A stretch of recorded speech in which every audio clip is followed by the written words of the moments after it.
अस्सलामुअलैकुम, सत श्री अकाल, नमस्ते, आदाब। तो कैसे मेरे भाइयों, अभी इस वीडियो में बात करेंगे सऊदी अरब की ज़रूरी अपडेट। तो वीडियो लास्ट तक देखिए ताकि आपको पूरी जानकारी हो जाए।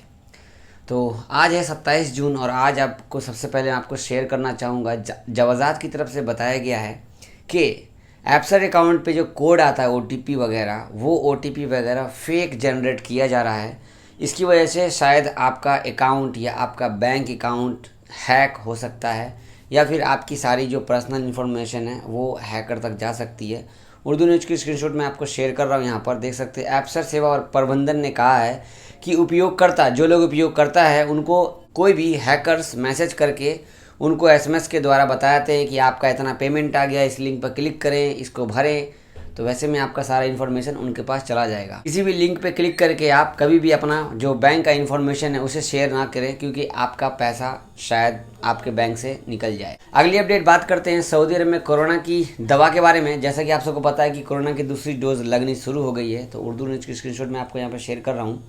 तो यहाँ पर कहा गया है कि अगर आपको अब तक एसएमएस नहीं आया, मतलब मैसेज नहीं आया है कोरोना की दूसरी डोज लगने की, अगर आप 50 साल के हैं और आप सऊदी अरब में हैं, गैर मुल्की हैं, सऊदी हैं, जो भी हैं, अगर आपने सेकंड डोज लगानी है, आपको मैसेज आया होगा मोबाइल पे। अगर आप तक मैसेज नहीं आया है तो आप जो है सेहती ऐप में जाकर, तवक्कलना में जाके, सेहती में जाके आप जो है वहाँ पर अपॉइंटमेंट लीजिए सेकंड डोज लगाने की। यहाँ पर ये स्वास्थ्य मंत्रालय ने खुद ही बताया इस बारे में, और ये भी कहा है कि अब तक कोरोना की दवा लगाने की, जितने भी लोगों ने कोरोना की दवा लगाई है, एक भी मौत कोरोना की दवा लगाने से नहीं हुआ है।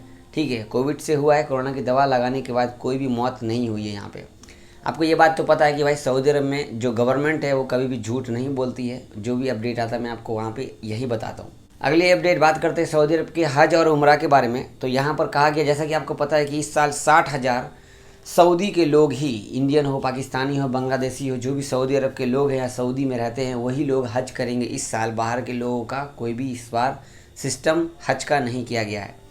तो यहाँ पर इन्होंने कहा है कि जिन लोगों ने हज पैकेज बुक किया है, अब वो 13,000 का हो या 16,000 का हो, अगर आपने अपना हज पैकेज बुक किया है तो उसे बदला नहीं जा सकता है, ना कोई टाइम आगे पीछे किया जा सकता है। अगर आपने हज पैकेज एक बार ले लिया है तो आप उसे बदल नहीं सकते। जो टाइम आपको दिया गया, डेट दिया गया, उसी डेट में आपको हज करना होगा। और ऐसा नहीं है कि मान लो कि मैं हज पैकेज ले लिया हूँ अपने नाम से और मैं अपने भाई को हज कराना चाहूँगा अपने नाम हटा करके, तो आप चेंजेस नहीं कर सकते हैं। यहाँ पर उर्दू न्यूज़ की स्क्रीनशॉट में आपको शेयर कर रहा हूँ। और आपको ये भी बता दूं कि हज का जो अप्रूवल सीज, मतलब हज जो भी करेंगे उनको मैसेज आना शुरू हो गया है, कन्फर्मेशन आना। आपको मैं स्क्रीनशॉट शेयर कर रहा हूँ। हज अप्रूवल ऑफ रजिस्ट्रेशन सब लोगों को रिसीविंग होने जा रहा है मैसेज के थ्रू कि आपका इतना रकम, इकामा नंबर, आपका जो भी तवक्कलना नंबर, इस तरीके से करके आपका लास्ट इतना मोबाइल नंबर है, आपको हज पैकेज जो है यहाँ पर कन्फर्मेशन दे दिया गया है। यहाँ पर 4.5 से 5 लाख लोगों ने यहाँ पर रजिस्टर किया था हज उम्रा के लिए। तो फिलहाल तो 60,000 लोग ही करेंगे। अब देखो जिनको मैसेज किया है उनका ही रजिस्टर किया गया है हज के लिए। ठीक, अगली अपडेट बात करते हैं सऊदी अरब की कोरोना की अपडेट। तो आज है 27 जून और आज 1218 केस निकले हैं। 1252 लोग ठीक हुए हैं, 15 लोग इंतकाल किए हैं। मक्का में 369 केस निकले हैं, रियाद में 255 केस निकले हैं, ईस्टर्न में 206 केस निकले हैं, असीर में 140, जजान में 67, मदीना में 54, अलकासिम में 43, नजरान में 22, हायल में 21, अलबहा में 15, ताबुक में 15, नॉर्दर्न बॉर्डर में 8 और अलजौब में 3 केस निकले हैं। टोटल एक्टिव केस सऊदी अरब में 11,190 बचे हैं। कोरोना की दवा के बारे में बात करें तो 1,72,08,065 लोगों को कोरोना की दवा लग चुकी है। इंडिया में भाई आज के केस की अगर बात करें कोरोना की तो 50,000 से ज़्यादा केस आए हैं, 50,040 केस आए हैं आज के डेट में। फ़िलहाल आपको एक बात शेयर कर दूं कि हमारे बहुत सारे भाई सवाल कर रहे हैं फ़्लाइट्स के बारे में।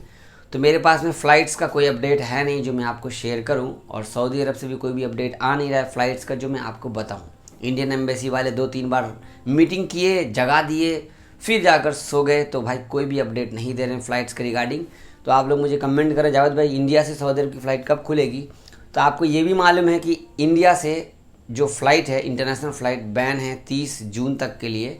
देखना आज या कल तक में, या आज ही सर्कुलर जारी हो गया होगा कि इंडिया 30 जून तक जो फ़्लाइट पर बैन लगा रखा है इसे एक्सटेंड करके आगे बढ़ाया जा रहा है।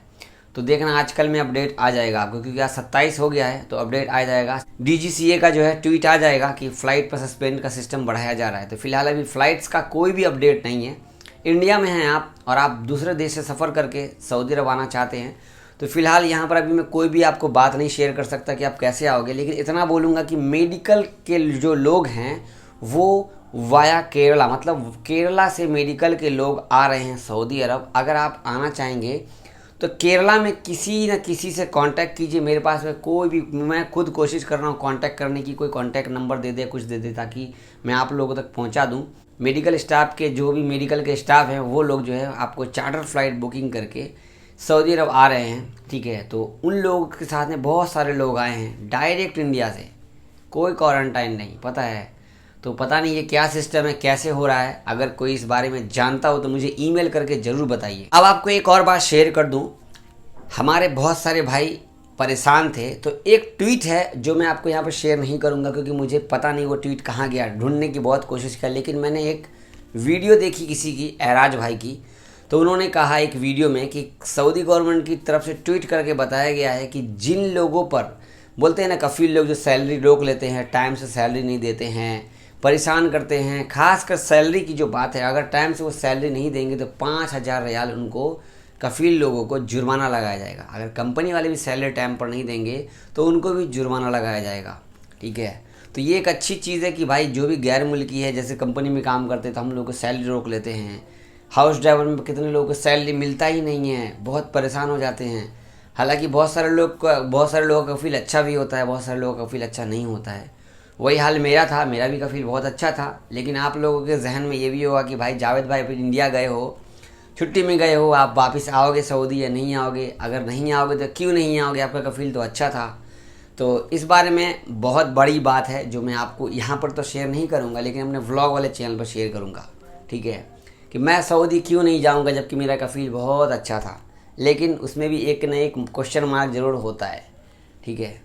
तो चैनल पर बने रहिए। आप हमारे चैनल पर पहली बार आए हैं तो प्लीज़ सब्सक्राइब कर दीजिए। पता नहीं आजकल आप मेरी वीडियो नहीं देख रहे हैं, शायद फ़्लाइट की वीडियो नहीं बना रहा हूँ, इसके लिए। अब मैं फेक वीडियो बनाऊँ तो फिर आप लोग देखोगे, फ़्लाइट की अपडेट ही नहीं तो कहाँ से वीडियो बनाऊँगा। फेसबुक पे देख रहे थे आप हमारे चैनल को, फेसबुक पे देख रहे तो हमारी वीडियो को शेयर कर दीजिए, पेज लाइक कर दीजिए। यूट्यूब पे देख रहे तो लाइक कर दीजिए, कमेंट कर दीजिए कुछ पूछना हो तो, और वीडियो ज़्यादा से ज़्यादा शेयर कर दिया कीजिए। अब मैं भी इंडिया में हूँ, जी हाँ मैं इंडिया में हूँ, और मैं मीटअप रखने वाला हूँ दिल्ली के अंदर में। दिल्ली के अंदर में वैसे मैं 30 को यहाँ से चला जाऊँगा पंजाब, ठीक है। 30 को मैं पंजाब चला जाऊँगा। तो मीटअप 27 हो गया, 28, 29, 30, 3 दिन का टाइम है। इंस्टाग्राम पर जुड़े रहिए। जैसे ही आप इंस्टाग्राम पर जुड़े रहेंगे तो आपको मालूम हो जाएगा कि मीटअप किस दिन है। 3 दिन टाइम है मेरे पास में। तो आपको मैं दिल्ली के अंदर हैं, आप मुझसे मिलना चाहेंगे, बात सवाल करना चाहेंगे तो इंशाअल्लाह बहुत जल्द। तो जुड़े रहिए चैनल पर, ठीक है। दुआ में याद रखिएगा, अपना ख्याल रखिए। अल्लाह हाफिज़।